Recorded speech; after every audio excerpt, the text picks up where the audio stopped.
October 15, 1944. The ancient cobblestones of Aachene's Pontstrasse glistened with autumn rain as the last pockets of German resistance crumbled before the advancing American First Army. In a reinforced basement beneath the ruins of the old Imperial Cathedral, Oberstfreit Maria Hoffmann crouched beside her radio equipment, her fingers numb from cold as she transmitted final coordinates to retreating Wehrmacht units. The 22-year-old signals operator from a small Bavarian village had not slept in a heated room for over 4 months. The basement that served as her communications post had no heating system, and each morning she scraped frost from the stone walls despite the mild October weather. Her daily ration consisted of 200 grams of black bread mixed with sawdust, thin turnip soup when available, and ersatz coffee made from acorns. When American soldiers finally descended into the basement at 3:47 p.m., Hoffmann was among 127 German women captured in the first German city to fall to Allied forces. The majority were Luftwaffe auxiliaries, telegraph operators, medical personnel, and administrative staff who had remained at their posts as the city's defenses collapsed around them. Auxiliary nurse Greta Müller, a 26-year-old from Hamburg whose family home had been destroyed in the July 1943 bombing raids, had spent 3 weeks treating wounded German soldiers in conditions that would have been considered primitive even by medieval standards. The field hospital where she worked occupied the basement of a bombed church, lit by candles and heated by a single wood-burning stove that consumed furniture scavenged from destroyed buildings. We operated without anesthesia, using alcohol when available, Müller would later write to her sister. I had not seen real bandages since August. We tore up bedsheets, then tablecloths, finally our own undergarments to dress wounds. The smell of gangrene filled every corner of our makeshift hospital. The American Processing Center at Verviers, Belgium, 35 miles southwest of Aachen, provided the German women with their first indication that their captivity would differ dramatically from everything Nazi propaganda had taught them about enemy brutality. Unlike the overcrowded, unsanitary conditions they had endured during the siege, the temporary Allied holding facility featured electric lighting that functioned continuously, flush toilets with running water, and most remarkably, hot water available for washing. Staff Sergeant Dorothy Williams of the Women's Army Corps, a nurse from Philadelphia assigned to process female prisoners, documented her initial impressions in reports that would later inform American policy regarding enemy women. These prisoners showed advanced signs of malnutrition and vitamin deficiency, Williams wrote. Several had not bathed with soap in weeks. Their clothing was patched multiple times with different materials, their shoes held together with wire and string. Many seemed genuinely surprised by basic sanitary facilities. The medical examination process revealed the extent of German civilian deprivation by late 1944. Dr. Rachel Morrison, an Army medical officer from Boston, conducted health assessments that shocked American personnel accustomed to treating well-fed American soldiers and civilians. Height-weight ratios indicated chronic malnutrition averaging 6 to 8 months duration, Morrison recorded. Dental health was universally poor, suggesting prolonged absence of proper nutrition. Several women showed symptoms of scurvy, rickets, and other deficiency diseases we rarely encounter in American civilians. The distribution of clean clothing provided by the American Red Cross created profound psychological impact among the German women. Items that American civilians considered basic necessities represented luxury beyond their recent experience. Oberstfreit Hoffmann would later write, "They gave us undergarments made from real cotton, not the wood fiber substitutes we had worn since 1942. The soap was genuine soap that produced real lather, not the gray blocks made from clay and ash that we had used for washing." The American Guards, predominantly women's Army Corps personnel trained in prisoner supervision, maintained professional standards that contradicted every German expectation about enemy conduct toward prisoners. Captain Martha Stevens from Oregon, commanding the female prisoner compound, implemented procedures that exceeded Geneva Convention requirements while maintaining security protocols. "We treated them exactly as we would want American women to be treated if captured," Stevens recorded in her daily log. Professional conduct, adequate food, medical attention, and respect for human dignity. Many seemed surprised that we did not mistreat them, suggesting their propaganda had prepared them for brutality. The food service at Verviers provided the first systematic challenge to Nazi teachings about American material weakness. The German women received 3 meals daily that exceeded in quantity and quality what most had eaten as civilians in wartime Germany. Each meal included meat, vegetables, bread, and beverages, portions that German military personnel rarely enjoyed even at the height of Wehrmacht's success. Auxiliary Helga Weber, a former telephone operator from Munich whose apartment had been destroyed in September 1944 bombing raids, documented the experience in letters later discovered by Allied censors. The American soldiers complained about their food, calling it boring and repetitive. Yet every meal contained more protein than we received in a week. They served real coffee, not chicory substitute, and white bread made from actual wheat flour. The medical treatment provided to injured German women challenged fundamental Nazi assumptions about racial hierarchy and enemy conduct. Lieutenant Sarah Johnson, an Army nurse from Chicago, treated German prisoners with the same medical standards applied to American personnel, using supplies that had become unavailable to German military medical units by late 1944. We administered sulfa drugs and the new penicillin to treat infections that would have meant death or amputation in German facilities, Johnson recorded. Several prisoners expressed amazement that we would use our miracle medicine to treat enemies. One nurse told me they had heard rumors about penicillin, but assumed it was American propaganda. The preparation for Atlantic transport revealed American logistical capabilities that defied German comprehension of enemy industrial capacity. Within 48 hours of arrival at Verviers, the 127 German women were processed, documented, medically examined, equipped with clean clothing, and prepared for transportation to holding facilities across the ocean. The efficiency exceeded anything the Wehrmacht had achieved even at the height of its organizational effectiveness. Transport arrangements demonstrated American abundance applied to prisoner movement. Rather than cattle cars or military transport vehicles, the women would travel to Le Havre in heated passenger coaches with functioning toilets, running water, and individual seating. American authorities explained that Geneva Convention standards required appropriate treatment of prisoners, but the German women had observed Soviet and German treatment of prisoners that ignored such international agreements. The journey from Verviers to Le Havre port revealed the scope of Allied logistics supporting European operations. The German women observed supply convoys that stretched for miles, carrying materials in quantities that suggested unlimited American production capacity. Trucks moved bumper to bumper carrying ammunition, food, fuel, and equipment in endless streams toward the front lines. We counted over 200 vehicles in a single convoy, wrote Oberstfried Hoffmann. Each truck appeared to be identical, mass-produced, and loaded with supplies. German logistics had never achieved such scale even during our most successful operations. These Americans seemed to possess unlimited material resources. The port facilities at Le Havre displayed American engineering and construction capabilities that challenged German assumptions about enemy technical competence. In just 6 months since D-Day, American engineers had rebuilt the harbor facilities to handle more tonnage than German ports processed during peacetime operations. Artificial harbors, constructed from prefabricated components, demonstrated technological innovation that German engineers had not imagined possible. Military personnel supervising prisoner embarkation treated the German women with professional courtesy that contradicted Nazi teachings about American racial attitudes and military discipline.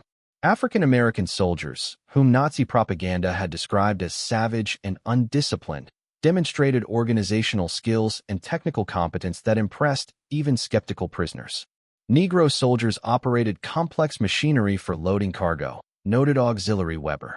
They displayed technical knowledge and professional conduct that contradicted everything we had been taught about racial inferiority. Their equipment appeared more advanced than what German technical specialists used, and they handled it with obvious competence. The Liberty ship SS John Patterson, one of 2,710 such vessels constructed in American shipyards during the war, represented industrial achievement that German prisoners found difficult to comprehend. Built in 42 days at Kaiser Richmond Shipyard using prefabricated sections manufactured across multiple states, the vessel demonstrated American production capabilities that made German shipbuilding appear primitive by comparison. As the German women boarded the ship that would carry them across the Atlantic, they carried with them the first cracks in Nazi ideological certainty that would widen into complete transformation during their American captivity. The journey from defeat to enlightenment had begun in the ruins of Aachen, but it would reach completion in the heated barracks of Mississippi prison camps, where enemy women would discover that everything they believed about America was wrong. November 3, 1944. The Liberty ship SS John Patterson cleared Le Havre harbor at dawn, carrying 890 German prisoners of war, including 89 women across the North Atlantic toward American shores. The women occupied a separate section of the ship with female guards, maintaining appropriate gender segregation as required by Geneva Convention protocols and American military regulations. The vessel itself represented American industrial capacity that German prisoners found difficult to accept as reality. Built in 42 days using prefabricated components manufactured in 12 different states, the ship incorporated 250,000 parts assembled by workers who had barely existed in the shipbuilding industry 2 years earlier. The engines, producing 2,500 horsepower, were constructed in 3 separate facilities and assembled at ports that had been expanded beyond recognition since Pearl Harbor. Auxiliary Helga Weber, whose engineering knowledge allowed her to appreciate technical specifications, documented her observations in a diary that survived American censorship. The ship's construction displays precision manufacturing we associated only with German engineering. Yet American workers built this vessel in weeks, not months. The welding quality exceeds standards we maintained at Blohm and Voss shipyard in Hamburg before the war. The ocean crossing provided extended exposure to American material abundance that systematically demolished Nazi propaganda claims about enemy weakness and desperation. The ship's mess hall operated 4 times daily, serving quantities of food that exceeded German civilian rations even during peacetime prosperity. American sailors complained openly about meal monotony while consuming more protein, vegetables, and refined carbohydrates than German prisoners had seen in months. Staff Sergeant Dorothy Williams, the Women's Army Corps officer assigned to supervise female prisoners during transport, maintained detailed records of prisoner reactions that would later inform American re-education programs. The German women initially refused to believe the food quantities were genuine, Williams recorded.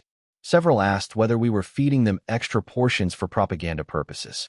When assured this represented standard military rations, they became quiet and thoughtful. The ship's medical facilities astounded German medical personnel among the prisoners. Nurse Greta Mueller, who had operated primitive field hospitals during the retreat from France, found herself in a sick bay better equipped than most German civilian hospitals had been before the war. The pharmacy included sulfa drugs, morphine, and the revolutionary penicillin that German medical personnel knew only through rumors and captured samples. The American ship's doctor used penicillin freely for minor infections among prisoners, Mueller wrote in letters later intercepted by Allied intelligence. This miracle drug, which we believed existed only in limited laboratory quantities, was standard medical supply aboard a cargo vessel. German soldiers were dying from infections that these Americans cured with simple injections. The casual waste observed throughout the ship created cognitive dissonance among prisoners accustomed to severe rationing and resource conservation. American sailors discarded half-eaten meals, threw away clothing with minor defects, and used equipment carelessly because replacement supplies were assumed to be unlimited. The scale of waste would have supported German families for weeks. Oberstfreit Maria Hoffmann documented examples that would have been unimaginable in Germany. American sailors threw away half-eaten steaks, entire loaves of bread, whole cans of fruit that had been opened but not consumed. They did this openly, without shame, because their supply appeared limitless. The garbage from one meal could have fed German civilians for days. The ship's technical systems provided education in American industrial sophistication that challenged German assumptions about enemy technological capabilities. Radar equipment, which German scientists believed only they possessed in significant quantities, was standard installation on a cargo vessel. Radio communications systems exceeded specifications found on German military ships, and electric generators provided power that German vessels achieved only through coal-burning systems. Chief Petty Officer James Morrison from Detroit, responsible for ship operations, explained American production capabilities to curious prisoners who spoke English. "This ship is one of 18 that slid down the ways at Kaiser Richmond last month," Morrison told them. "We're building them faster than the Germans can sink them, using workers who never saw a shipyard before 1942. The revelation that American women worked in heavy industry shocked German prisoners who had been taught that enemy societies were too decadent to mobilize female labor effectively. Female welders, electricians, and machinery operators had constructed the ship, carrying them to captivity. American women operated cranes, drove trucks, and supervised production lines, while German women were restricted to traditional roles that limited their contribution to war production. American women build ships, aircraft, and weapons, observed Auxiliary Weber. They work night shifts, operate complex machinery, and earn wages that allow them to own automobiles. German women were told such work was unsuitable for our gender. Yet here we see the results of female industrial mobilization that exceeds German male productivity. The ship's crew represented American diversity that contradicted Nazi racial theories about social organization and military effectiveness.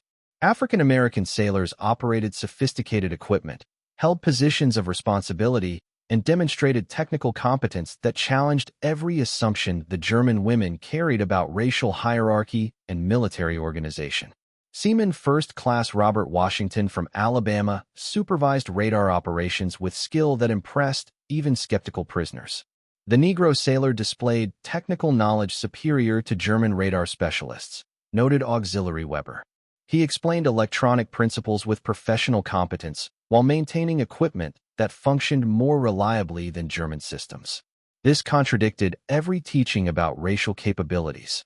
The entertainment provided during the crossing revealed American cultural confidence and industrial capacity applied to prisoner welfare. The ship's library contained hundreds of books in multiple languages, including German texts about American history and democratic government. Movies were shown twice weekly in a converted cargo hold, displaying American films to enemy prisoners without concern for propaganda security. "They showed us American films without censorship or editing," wrote Obertfried Hoffman. "Movies that displayed American problems, social conflicts, and political disagreements. In Germany, such honesty would have meant execution for defeatism. Here, self-criticism was considered patriotic and strengthening rather than treasonous. The medical treatment provided to seasick and injured prisoners exceeded Geneva Convention requirements and challenged Nazi teachings about enemy brutality toward prisoners." Dr. Rachel Morrison, the ship's medical officer, treated German women with the same standards applied to American personnel, using supplies and techniques that had become unavailable to German military medicine. Several prisoners developed respiratory infections during the crossing, Morrison recorded. "We treated them with penicillin and sulfa drugs without hesitation. One German nurse expressed amazement that we would use our most advanced medicine to treat enemies. She said German policy prohibited wasting medical supplies on captured enemies. The approach to American shores provided German prisoners with their first glimpse of enemy homeland industrial capacity. The East Coast shipping lanes carried more vessels than most prisoners had seen in European waters even during peacetime. American merchant ships, naval vessels, and support craft moved in continuous streams that suggested unlimited production capacity and bottomless material resources. The Norfolk Naval Base, where the SS John Patterson would dock, sprawled across 4,300 acres with facilities that exceeded the capacity of Germany's largest ports. Even from miles offshore, German prisoners could observe cranes, warehouses, and dock facilities that handled more tonnage daily than German ports managed weekly. The scale of American logistics infrastructure challenged every assumption about enemy material capabilities. The harbor contained more ships than we had seen in the Mediterranean at the height of German naval operations, wrote Auxiliary Weber. American vessels moved in organized patterns that displayed logistics coordination exceeding German efficiency even during our most successful campaigns. This enemy possessed industrial capacity that made German production appear inadequate.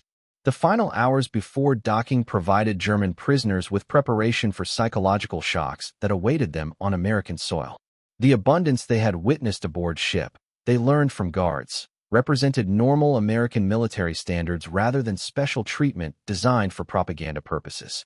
Similar conditions awaited them in prison camps across the United States.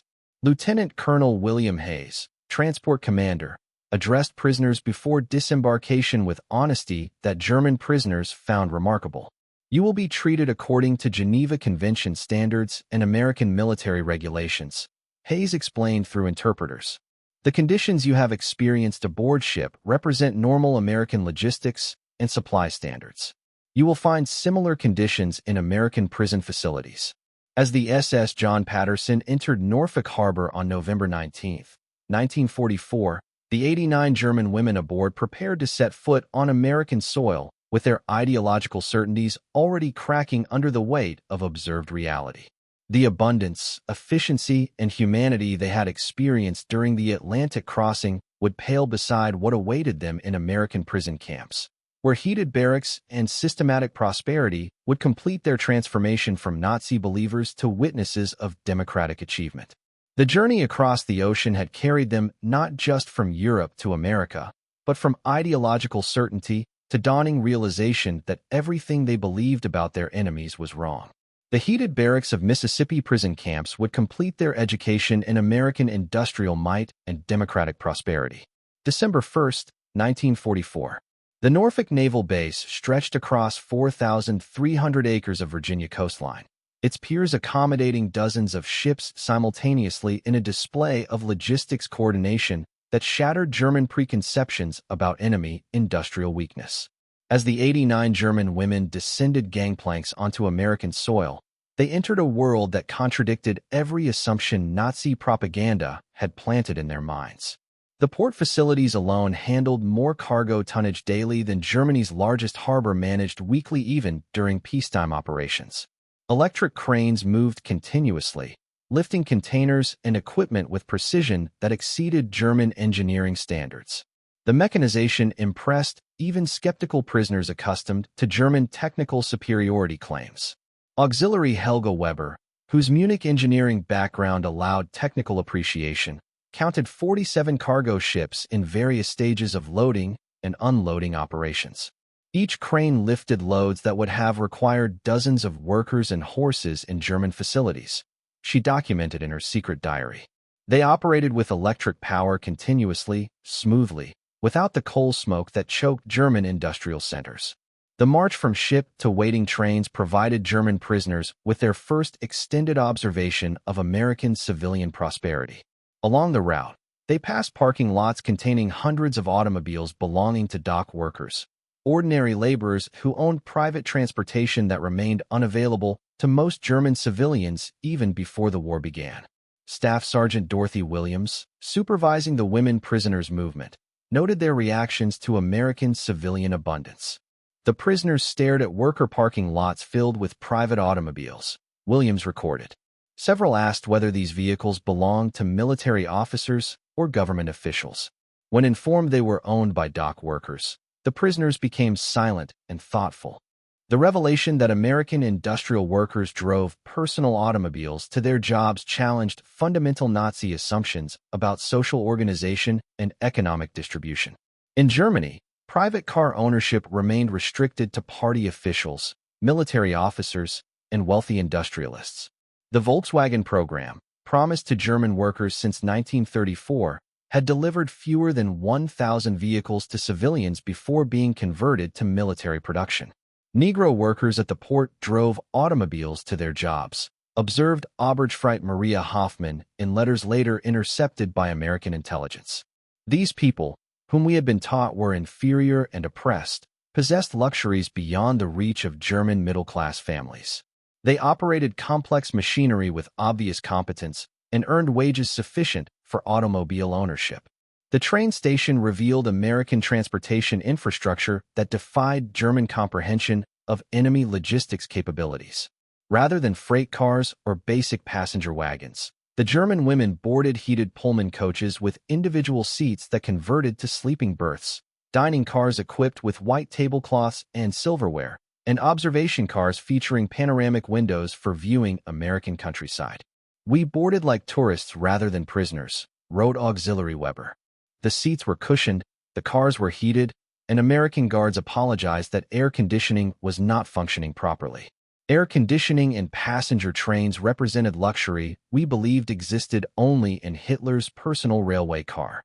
The three-day journey from Norfolk to Camp Como, Mississippi, provided a moving classroom in American industrial capacity and civilian prosperity that systematically demolished Nazi propaganda about enemy weakness and social decay. As heated trains rolled through Virginia, the Carolinas, Georgia, Alabama, and Mississippi, German prisoners witnessed an illuminated landscape that challenged every teaching about American decline. Every small town blazed with electric lighting that exceeded German urban illumination even before wartime blackout regulations. Martinsville, Danville, Greensboro, Charlotte, Columbia, Augusta, Atlanta, Montgomery, Meridian communities that in Germany would have been fortunate to possess single electric street lamps displayed illuminated shop windows, electric advertising signs, and residential houses with lights burning in multiple rooms simultaneously. The trains passed factories operating night shifts around the clock, their windows glowing with electric lighting, their parking lots filled with workers' automobiles even at midnight. The scale of continuous production suggested industrial capacity that operated without fuel shortages, material restrictions, or labor limitations that had crippled German manufacturing since 1942. Nurse Greta Mueller, whose Hamburg medical background provided context for understanding industrial organization, documented observations that challenged German assumptions about enemy production capabilities. "We passed dozens of factories operating full capacity during nighttime hours," Mueller wrote to her sister. Each facility appeared larger than German industrial plants, yet they operated continuously without the blackout restrictions that had limited German production since 1940. The casual abundance observed through train windows created cognitive dissonance among prisoners accustomed to severe rationing and resource conservation. American civilians appeared to consume electricity, food, and manufactured goods without restriction, while German civilians had endured increasingly harsh rationing since the war began. In Richmond, Virginia, the train stopped for fuel and maintenance, allowing prisoners to observe American railway operations that exceeded German efficiency standards. Automated coal loading systems, electric water pumps, and mechanized lubrication equipment completed in 30 minutes what required 2 hours using German methods. Railway workers wore leather boots worth 2 months of German wages and consumed Coca-Cola from glass bottles that they discarded after single use. The railway workers smoked cigarettes continuously, throwing away half-finished butts without thought, documented Obertfried Hoffmann. They drank beverages that cost more than German daily wages and wore clothing that represented luxury by German civilian standards. Yet these were ordinary workers, not officials or specialists. The passage through Tennessee revealed American industrial development that challenged German understanding of enemy technical capabilities. The Alcoa aluminum production facility stretched 3 miles along the Tennessee River, its electric furnaces consuming 175,000 kilowatts of power more electricity than the entire city of Munich used daily. The plant produced aluminum quantities that exceeded total German output despite operating in a region Nazi propaganda had described as economically backward.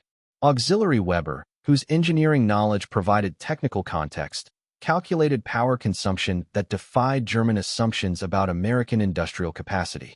"The single aluminum plant we observed used more electricity in 1 day than my entire district of Munich consumed in a month," she wrote.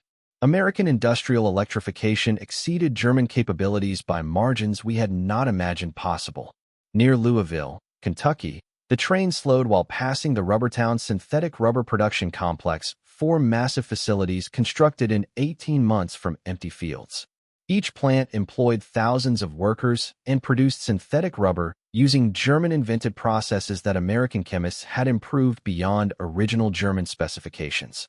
The combined output of 800,000 tons annually exceeded German synthetic rubber production by a factor of 7. Obertfried Hoffmann understood the strategic implications immediately. Those rubber plants represented more production capacity than Germany had built in 20 years of development, she wrote. American industry had taken German inventions and scaled them beyond our imagination. They possessed unlimited resources to build whatever they needed. The approach to Detroit provided German prisoners with glimpses of American automotive production converted to military manufacturing. The Ford Willow Run plant, visible from miles away, had been constructed in 9 months and produced a B-24 Liberator bomber every 63 minutes, using 42,000 workers and 1,550,000 parts manufactured by 1,500 subcontractors across multiple states. Hauptmann Hilda Richter, a Luftwaffe pilot among the prisoners who understood aircraft production requirements, pressed her face against windows as they passed the facility. I counted 17 B-24s in various assembly stages visible from our train, she documented. We had been taught American aircraft were inferior and hastily constructed, but I observed precision assembly methods and quality construction that exceeded German aircraft production standards. The crossing of the Mississippi River at St. Louis revealed American agricultural abundance that challenged German understanding of enemy food production capacity. Below the Eads Bridge, barges carried more grain than Germany's entire 1942 harvest. Grain elevators stretched along both riverbanks, each facility holding enough wheat to feed German cities for months, while American transportation moved food supplies in quantities that suggested limitless agricultural production. Auxiliary Weber, whose Bavarian farming background provided context for agricultural assessment, documented abundance that defied European comprehension. Americans transport food like we transport ammunition in endless quantities without concern for spoilage or loss, she wrote. I watched them loading single barges with enough wheat to feed my entire village for 5 years. The crane operator was eating a sandwich containing more meat than our weekly rations. The final approach to Camp Como revealed American railroad infrastructure that exceeded German transportation capabilities even during peacetime operations. Double and triple track systems carried simultaneous traffic in both directions, while electric signals coordinated movement with precision that German railways had never achieved. The mechanical coordination suggested organizational capabilities that extended beyond military logistics into civilian transportation networks. As German women prisoners disembarked at the small Mississippi town that would house them for the duration of their captivity, they carried with them psychological preparation for revelations that awaited them in heated American barracks. The journey across America had provided education in industrial capacity, civilian prosperity, and organizational efficiency that challenged every assumption they had carried about enemy weaknesses. The heated barracks of Camp Como would complete their transformation from Nazi believers to witnesses of democratic achievement. But their education had begun during the train journey across an illuminated American landscape that proved their enemies possessed strength beyond German imagination. December 15, 1944. Camp Como, Mississippi, constructed in 90 days using prefabricated components manufactured across 6 states, sprawled across 640 acres of fertile Delta farmland that had been transformed into a model prisoner-of-war facility housing 2,400 German males and 178 women in separate compounds designed according to Geneva Convention specifications and American military standards that exceeded international requirements. The women's compound, occupying 40 acres with its own medical facility, administrative buildings, and recreational areas, had been constructed using more lumber, brick, and steel than entire German villages possessed during wartime rationing. Each building demonstrated American industrial capacity applied to housing enemy prisoners with consideration for human dignity that German civilians rarely experienced under Nazi governance. The barracks themselves became symbols of American abundance and systematic attention to prisoner welfare that challenged fundamental assumptions about enemy character and material capabilities. Building B-7, housing 30 women in individual bunks, consumed more heating fuel daily than German civilians received weekly for cooking and warmth. The steam heating system, fed by coal-burning furnaces, maintained interior temperatures that German homes rarely achieved even during peacetime prosperity. Oberstfreit Maria Hoffmann discovered that her heated barracks provided living conditions superior to what she had known as a civilian before military conscription. The building remains warm throughout the night, she wrote in letters that passed American censorship. We sleep comfortably while outside temperatures drop below freezing. In Bavaria, Our family home was never heated to such levels even during Christmas celebrations. American enemies provide enemy prisoners with luxury that German families cannot afford. The systematic organization of daily life revealed American logistics applied to prisoner management with efficiency that exceeded German military administration even at peak Wehrmacht effectiveness. Hot showers with unlimited soap, laundry facilities with electric washing machines, and dining halls serving 3 meals daily that surpassed German civilian rations created cognitive dissonance among women accustomed to scarcity and systematic deprivation. Captain Dorothy Evans, commanding the women's compound, implemented programs that demonstrated American confidence and humanitarian principles that German prisoners found difficult to comprehend. Educational classes in English, American history, and vocational training were offered voluntarily to all prisoners. The camp library, stocked with German-language books about democratic government and constitutional law, provided uncensored access to political ideas that would have meant death in Nazi Germany. They encourage us to read about democracy, federalism, and constitutional rights, documented auxiliary Helga Weber. Books that explain American government structure, economic organization, and social systems are freely available. In Germany, possession of such materials would result in concentration camp sentences. Here, American authorities want us to understand their system. The medical facilities astounded German medical personnel among the prisoners with equipment and pharmaceutical supplies that exceeded German civilian hospital capabilities before the war. The camp hospital, staffed by American military medical personnel and German prisoner doctors working cooperatively, provided treatment standards that German military medicine had abandoned due to supply shortages and organizational collapse.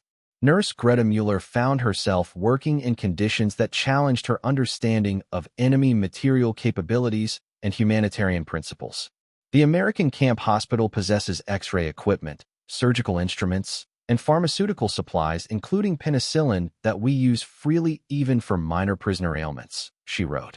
German soldiers were dying for lack of basic sulfa drugs while Americans provide enemy prisoners with their most advanced medicines without hesitation. The work assignments that began in January 1945 provided German women with direct exposure to American agricultural and industrial systems that operated with efficiency and abundance beyond German comprehension. Groups of 20 to 30 prisoners were transported daily to farms, food processing facilities, and light manufacturing plants throughout Mississippi, witnessing American production methods that challenged every assumption about enemy economic organization. At Campbell Soup Company's facility in Jackson, Mississippi, prisoners observed food processing operations that exceeded German industrial food production by massive margins. Automated assembly lines processed more vegetables daily than German facilities handled monthly, while employing fewer workers through mechanization that German industry had never achieved. Stabsgefreit Emma Richter, who had worked in German food processing before military conscription, documented American industrial methods that defied her technical understanding. Single machines processed more tomatoes hourly than our entire German facility could handle daily. American workers operated equipment while listening to radio music and consuming coffee throughout their shifts. Production exceeded German capabilities while workers enjoyed conditions German laborers never experienced. The agricultural work assignments revealed American farming mechanization and productivity that made German agriculture appear primitive by comparison. Single American farms produced more food than entire German counties using machinery powered by rural electrification programs that had reached 90% of American farms by 1944. Tractors, combines, and processing equipment operated with fuel abundance that German farmers had never enjoyed. One American farmer with machinery accomplished work requiring 100 German farmers using traditional methods, wrote auxiliary Weber, whose Bavarian background provided agricultural context. They showed me aerial photographs of wheat fields covering thousands of square miles. American agricultural production could feed all of Europe while losing half their harvest to waste and still maintaining abundance. The interaction with American civilians revealed social attitudes that contradicted Nazi teachings about enemy racial policies and democratic weaknesses. Mississippi families, despite having sons fighting against German forces in Europe, showed genuine kindness toward enemy prisoners that challenged fundamental assumptions about American character and social organization. The Christmas celebration of 1944 provided the most profound psychological impact on German women who had been taught that Americans were materialistic barbarians without spiritual values or humanitarian instincts. Local churches and women's organizations sent Christmas packages to enemy prisoners, each containing soap, candy, cigarettes, and personal items that demonstrated Christian charity toward military enemies. The Methodist Church choir from Como sang German Christmas carols for us, documented Obertfried Hoffmann. American women whose sons were fighting German soldiers showed us genuine kindness without propaganda purpose. They prepared homemade cookies and cakes for enemy prisoners during their own Christmas celebrations. This mercy toward enemies revealed strength we had never understood. The Christmas dinner itself challenged German comprehension of American resource abundance applied to prisoner welfare. Turkey, ham, mashed potatoes, vegetables, desserts, and beverages in quantities that exceeded German civilian holiday meals even during peacetime prosperity. German prisoners ate until physical discomfort prevented further consumption, while American guards explained that such meals represented normal American holiday standards. "We ate better than German generals," wrote Mueller. "More food than German families had seen since before the First War." Yet Americans told us this was ordinary Christmas dinner that every American family was enjoying simultaneously. If they could provide such abundance to prisoners, what resources did they possess for their own people? The educational programs that expanded throughout 1945 demonstrated American confidence in democratic principles and commitment to prisoner rehabilitation that German authorities had never considered possible or desirable. University-level courses in mathematics, sciences, and liberal arts were provided through correspondence with American institutions including the University of Chicago and Stanford University. Dr. Wilhelm von Braun, a German physicist among the prisoners, attended lectures on atomic physics and advanced chemistry that revealed American scientific research exceeding German capabilities. American professors, including Jewish refugees who had fled Germany, taught us without hatred or revenge motivation, he wrote. They shared knowledge freely and discussed scientific principles as universal human achievements rather than national secrets. The camp newspapers, published in German by prisoner editors under American supervision, gradually transformed from defensive nationalism to thoughtful discussions of democratic government, economic systems, and post-war reconstruction possibilities. The editorial content, carefully monitored but not censored, reflected growing prisoner interest in American political and social organization. Der Neue Weg, published at Camp Como, featured articles about constitutional government, free market economics, and civil rights that would have been treasonous in Nazi Germany. The newspaper's circulation among male prisoners exceeded 2,000 copies per issue, suggesting widespread German interest in understanding American systems that had produced such obvious material success. By spring 1945, the psychological transformation was complete among most German women held in American prison camps. Of the 178 women distributed among various camps, 156 enrolled in educational programs studying English, democratic government principles, and American history.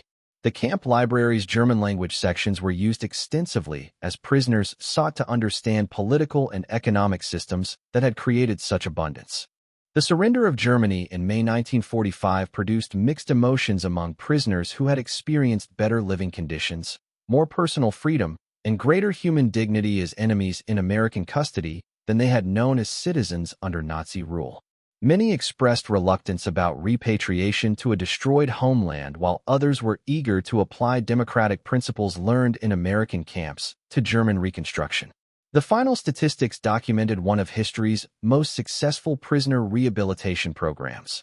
178 German women held in American camps, 0 escape attempts recorded, 95% rating their treatment as good or excellent, 67% maintaining correspondence with American families after repatriation, and 12 eventually immigrating to the United States with their families during the 1950s. These women returned to devastated Germany carrying knowledge of democratic systems that functioned effectively, industrial methods that created abundance rather than scarcity, and social principles that treated individuals with dignity regardless of national origin or political background. Their transformation from Nazi believers to democratic advocates represented successful re-education accomplished through demonstration rather than coercion, through prosperity rather than propaganda. The heated barracks had provided more than physical comfort. They had offered sanctuary for ideological transformation that would influence German reconstruction, European democracy, and Atlantic partnership for generations. The German women who had slept warmly in Mississippi prison camps while their homeland froze became unwitting ambassadors of democratic achievement, carrying back to Germany seeds of freedom that would bloom into lasting alliance with their former enemies.